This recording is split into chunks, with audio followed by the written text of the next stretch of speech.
Hey, Tiger fans, it's Mark Fitzpatrick from the Tiger Club of Kansas City. It's Tuesday, October 10th at the Westport Flea Market. We have a legend as our speaker today, the voice of the Tigers, Mike Kelly. Mike, we're going into season number 33 for you for basketball, and if my math's correct, this is your 30th season doing Mizzou football. Talk about what it's been like all these years. You're a legend. You're very kind.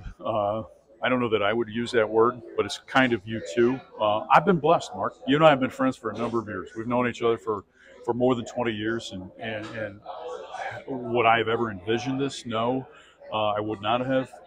Do I feel very, very fortunate to be in the position that I'm in? Absolutely.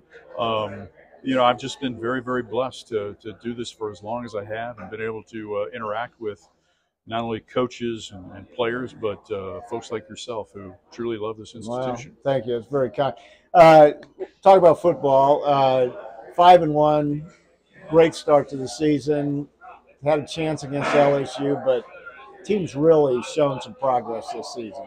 It's his best team. And year 4 should be your best team. And it is his best team. And so now the challenge becomes is can you flush and learn what took place last week before an unbelievable environment at Furrow Field? Can you put that behind you? Can you get better this week in practice? And can you go on the road to play a really, really difficult opponent in Kentucky? Kentucky is they're big, they're physical, they're well coached. Mark Stoops is a guy that I just admire so much because of what he's building in Lexington, Kentucky, and what he has built. But this has been a fun season so far. Obviously, we're still a long way to go. Turning to basketball, a lot of buzz around the Tiger program. Great recruiting. You've had a chance to work for over a year with Coach Gates. It's looking good. He is such a genuine individual. I mean, I just love being around Dennis and his staff. His staff doesn't get talked about enough. From Kyle Smith-Peters to Charlton Young to Dickie Nutt to Chase Goldstein to Matt Klein. You just keep going on, and I've left people off, and they're going to be upset. I'm sorry, Ryan, but they're just good people, and they're so organized and so efficient at the way that they do things. Coach Gates is wise beyond his years. He's mature beyond his years. I love the amount of input that he gets from not only his coaches but from his players, and how it's a true family environment.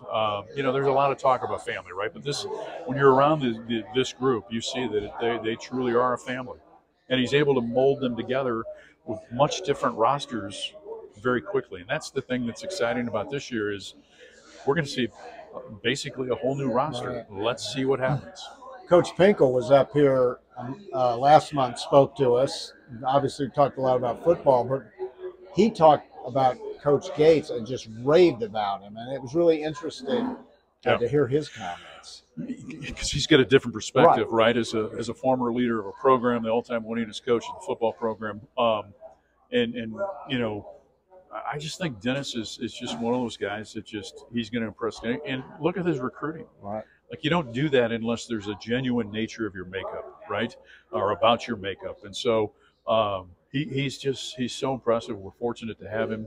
And the other thing, too, that I truly love about Dennis is how determined he's been to form a bond and a relationship with Coach Stewart. And Norman and Virginia will tell you that he's the first coach that followed Norm Stewart since Norm Stewart that has really gone out of his way to create a relationship and a bond with him. And so I just love that, the fact that they've been able to become really close friends. You've had so many years broadcasting Mizzou. Tell me one memory that really stands out for you. Oh man, wow, that's a hard question to answer because we got a minute or two. Yeah, and let me do this. Armageddon at Arrowhead, obviously something we're always going to remember. But I'd go back to this. Larry Smith's third year, 1997, Missouri's playing at Colorado, 13 consecutive losing seasons, and Missouri goes into Boulder and wins the game to put to bed the years of losing, guaranteeing that the Tigers that year were going to finish above 500 and go to a bowl game. That's one I'll always remember, and I'll remember it because when I looked over to my my late dear friend John Cadillac, Yeah. as that game was winding down. And if you remember, Missouri literally basically just ran out the clock in the fourth quarter, just ball controlled Colorado. And I look over at Coach Cadillac, and there's a tear in his eyes because the program that he loved, the program that he played for, had finally done something that it hadn't done in a long time, and that it was become a winning program again. And I bet the night before, John had a steak as tender as a mother's love. Tender as a mother's love. Absolutely. So, absolutely. Mike Kelly, thank you. Thanks, buddy. He's one of the all-time greats and a Mizzou legend, member of the Missouri Sports Hall of Fame. Hey, we have a great guest next week, Gary Barnett, former coach at Northwestern and Colorado, Mizzou alum, and he's now the color analyst on the Colorado Buffalo Network, and there'll be lots to talk about with him. So come out and see us at the Westport Flea Market. Hey, we'll also have a happy hour on October 19th at the Southside Grill in Kansas City. Check our website for information on events, kctigerclub.com.